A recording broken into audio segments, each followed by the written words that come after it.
Hey everyone, welcome to the deep dive. Ever come across a word, maybe something like deforestation? You kind of get it right, trees gone. Mm, But maybe, especially if you're working on your English, you see the news and think, okay, what's the real story here? You want the details, mm. but without getting totally swamped by technical stuff. Exactly. And that's our plan for today. We're tackling deforestation, this large-scale clearing of forests happening all over the planet. We're using a really helpful blog post as our guide. It breaks down the definition, the causes, the effects, and maybe most importantly, what we can actually do about it.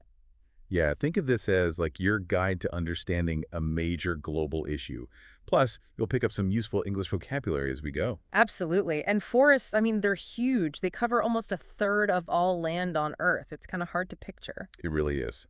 And they're packed with life. They help keep our climate, stable, and so many people rely on them directly. But here's the kicker.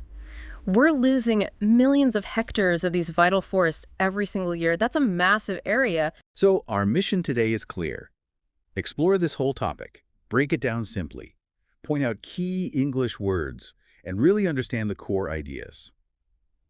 Okay, let's start at the beginning. What is deforestation? What are we actually talking about? Right. So, in simple terms, the blog post defines it as the removal of large forest areas where the trees aren't expected to grow back anytime soon. It's a long-term thing. It often happens very deliberately. It's planned. People do it through logging, Yeah. cutting trees down, or sometimes by burning areas or just clearing land. Clearing land for what, usually? Well, for farming or maybe building factories or industries or even expanding cities, it's about permanently changing how the land is used. Okay, so deliberate and permanent seem like key words here. It's not accidental, and the forest isn't just temporarily gone. Exactly. And the blog post uses this term tree cover, that's just, the area covered by trees. When that's lost and the land is converted, Converted meaning changed. yeah, changed into something else like farmland, that whole process really Yeah. disrupts the natural system, throws it off balance. And that disruption leads to other problems mentioned, like it reduces biodiversity. Precisely. Biodiversity, it sounds complicated, but it just means the variety of life, all the different plants and animals, fewer trees, fewer kinds of life living there. And critically, deforestation contributes to climate change. It adds to the problem. How does it do that? By releasing stored carbon, trees store a lot of carbon, and when they're cut or burned, that carbon goes back into the atmosphere. Got it. And all these changes, they impact people's livelihoods, how they make a living. The post mentions indigenous peoples specifically. Yes, these are the original people of an area, and their lives and cultural practices are often deeply connected to the forests. These are all really important concepts and words to grasp when we talk about this issue. Okay, that gives us a much clearer picture of what deforestation actually is. So the next big question is, why? Why is this happening on such a huge scale? The blog post dives into the causes, and it sounds like, well, it's complicated. It really is. It's rarely just one single reason. Usually it's a mix of things all tangled together, often driven by, economic needs or how society is set up. A really big one is agricultural expansion. Just think about the food we all eat. There's massive global demand for products like soy, beef, palm oil. Yeah, things you see in the supermarket all the time. Exactly. And to grow more of that stuff, huge areas of forest get cleared. It's basically supply and demand playing out on the landscape. The blog post uses the Amazon rainforest as an example, mentioning forests being slashed and burned. Can you explain that a bit? Yeah, it's pretty much what it sounds like. They cut down the trees and vegetation, that's the slash, and then they burn everything that's left. Wow, why burn it? It clears the land quickly, and the ash provides some temporary nutrients for the soil.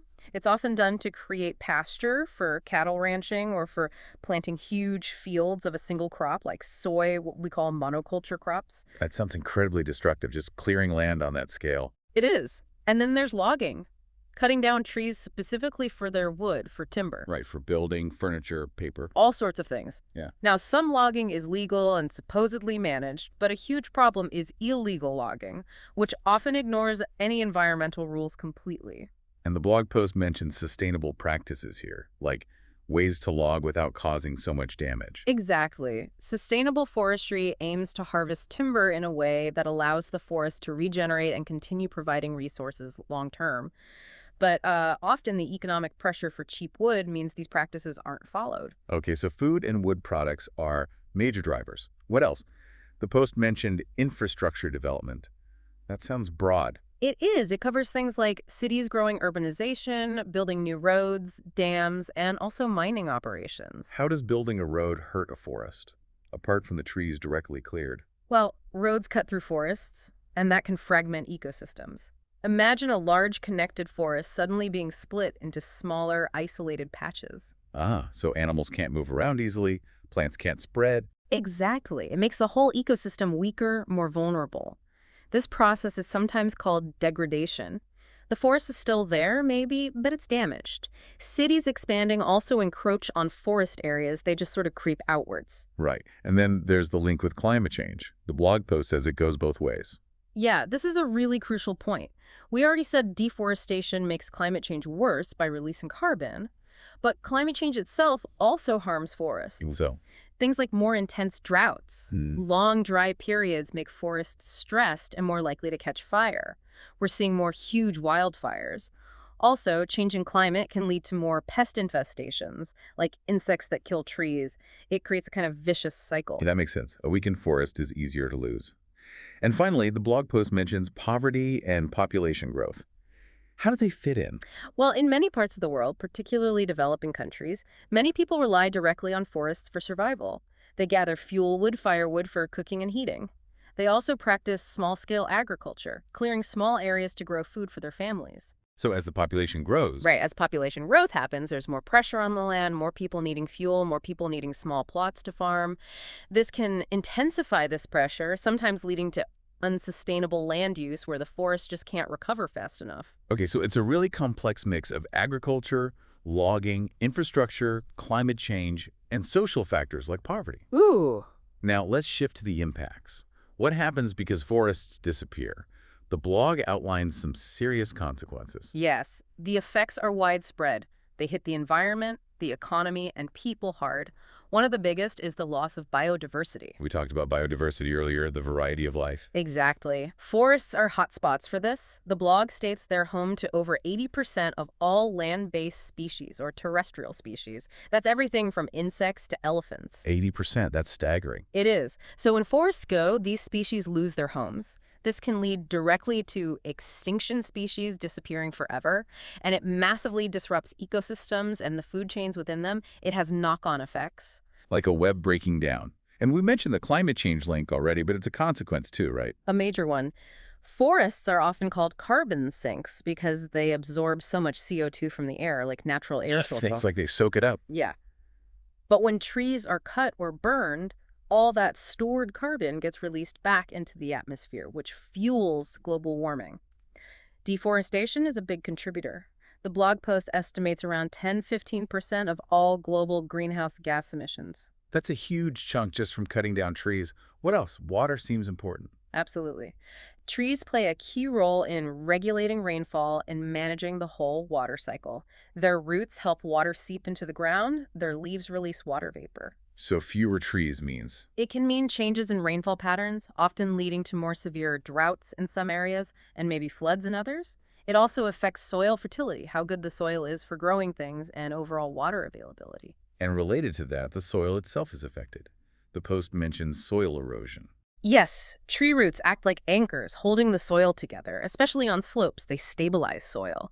Without them, rain and wind can easily wash or blow away the fertile topsoil that's erosion. Which makes the land less productive. Much less productive. And it increases the risk of dangerous landslides in hilly regions. It's another damaging cycle. And the impact isn't just environmental. The blog really highlights the impact on indigenous communities. This is critical. As we touched on, millions of indigenous people rely directly on forests for their livelihoods, their culture, their identity, their survival. Deforestation can destroy their way of life, and often, tragically, it happens without their proper consent, their agreement, or any fair compensation for what they lose. That's a really important human dimension. Finally, what about the economic risks? It seems like cutting trees makes money, short term at least. It can, in the short term, selling timber, clearing land for cash crops.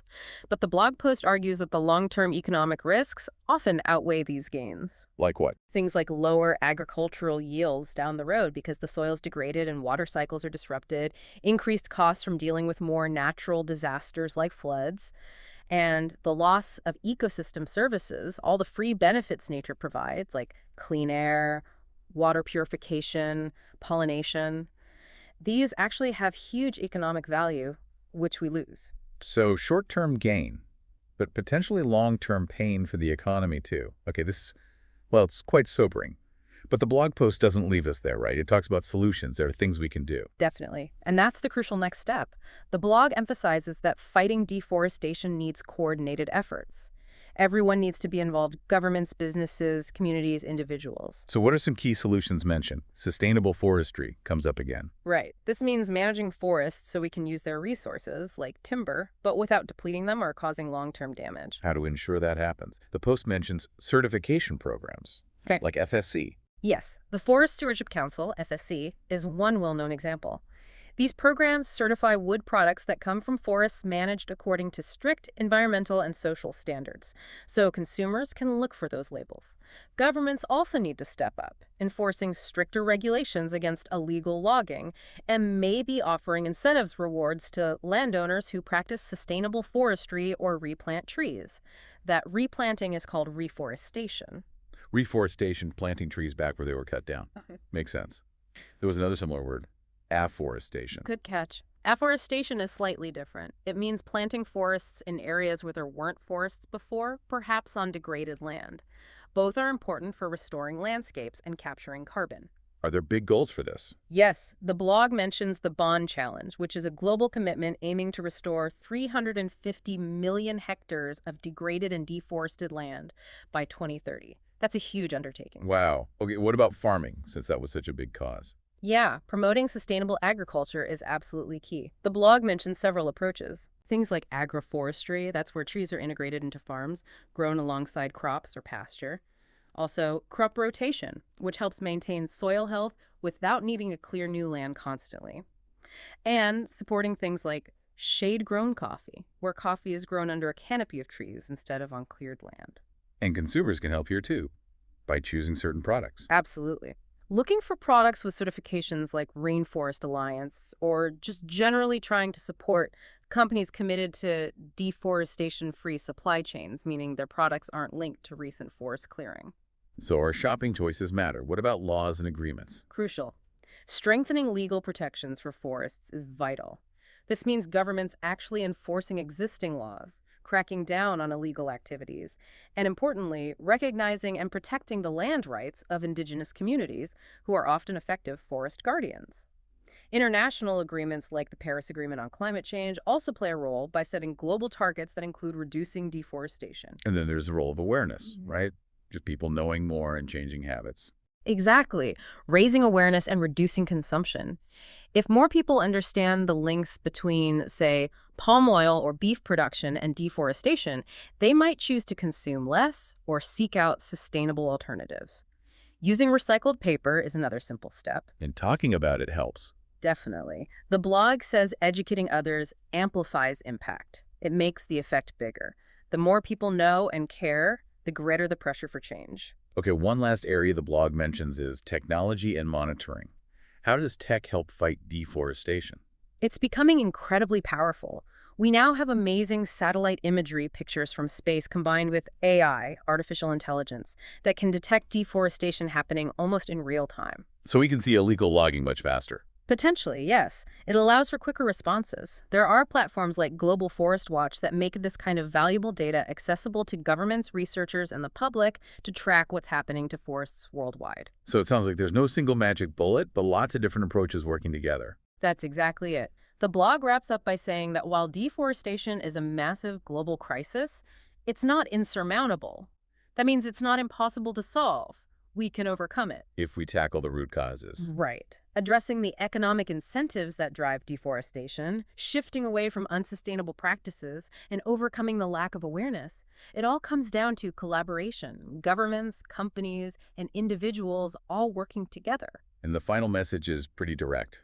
Every tree counts. Support reforestation. Choose sustainable products. Maybe even speak up over it. The blog uses the term advocating for stronger environmental policies. Yeah, advocating just means supporting or arguing for something publicly, so letting policymakers know you care about protecting forests. So for you listening, especially if you're using this to practice English, maybe think about your own connection to forests. Do you enjoy nature? Do you use wood products? Yeah, and maybe consider how even small choices you make could be part of the solution, helping protect these vital ecosystems for the future. That's a really good thought to end on.